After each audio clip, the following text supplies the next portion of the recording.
আসসালামু আলাইকুম রহমতুল্লাহ। বিডিজ of and সলিউশনের নতুন একটা ভিডিওতে আপনাদের সবাইকে স্বাগতম। আশা করি সবাই ভালো আছেন, সুস্থ আছেন।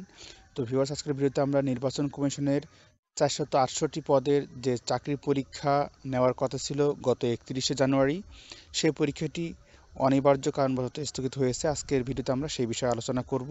যারা নির্বাচন কমিশনের 468টি পদের প্রার্থী রয়েছে তাদের জন্য আজকের ভিডিওটি অত্যন্ত গুরুত্বপূর্ণ। তো চলুন শুরু করা যাক। ভিডিও শুরু করার আগে আপনারা যারা আমাকে প্রথমবার দেখছেন তারা অবশ্যই চ্যানেলটি সাবস্ক্রাইব করে পাশে থাকা বেল আইকনটি প্রেস করে রাখবেন, যাতে করে পরবর্তী নতুন আপডেট সবার আগে আপনি পেয়ে যান এবং চাকরি সংক্রান্ত বিভিন্ন তথ্য সবার আগে পেতে অবশ্যই চ্যানেলটি সাবস্ক্রাইব করে রাখবেন। তো চলুন আজকে নিউজটি দেখে নেওয়া যাক। আজকে মূলত আমরা নির্বাচন কমিশনের কার্যালয়ে ডাটা এন্ট্রি অপারেটরের 468টি পদের যে লিখিত পরীক্ষা নেওয়ার কথা ছিল গত 31 জানুয়ারি, সেই পরীক্ষাটি স্থগিত হয়েছে। সেই তথ্যটি আপনাদেরকে জানাবো। নির্বাচন কমিশনের কার্যালয় ও এর আওতাধীন মাঠ পর্যায়ের ডাটা এন্ট্রি অপারেটর 468টি পদের চাকরির পরীক্ষা স্থগিত করা হয়েছে।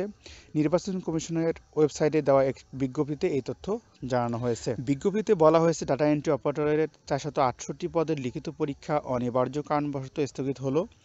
ডাটা এন্ট্রি অপারেটরের 468টি পদের লিখিত পরীক্ষা আগামী 31 জানুয়ারি সকাল 10টা থেকে বেলা 11:30 পর্যন্ত অনুষ্ঠিত হওয়ার কথা ছিল।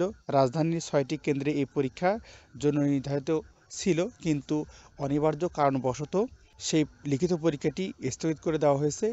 এখনও তারা নতুন ডেট ঘোষণা করেনি। অবশ্যই নতুন ডেট ঘোষণা করলে আপনাদেরকে জানিয়ে দেওয়ার চেষ্টা করব। যারা ডাটা এন্ট্রি অপারেটর পদে 468টি ফাঁকা পদে যারা আবেদন করেছিলেন এবং লিখিত পরীক্ষার প্রিপারেশন নিয়েছিলেন, তাদের বলবো যে আপনাদের পরীক্ষাটি কিন্তু পিছিয়ে দেওয়া হয়েছে। আগামী 31শে জানুয়ারি পরীক্ষা হওয়ার কথা ছিল, সেটি আর হচ্ছে না।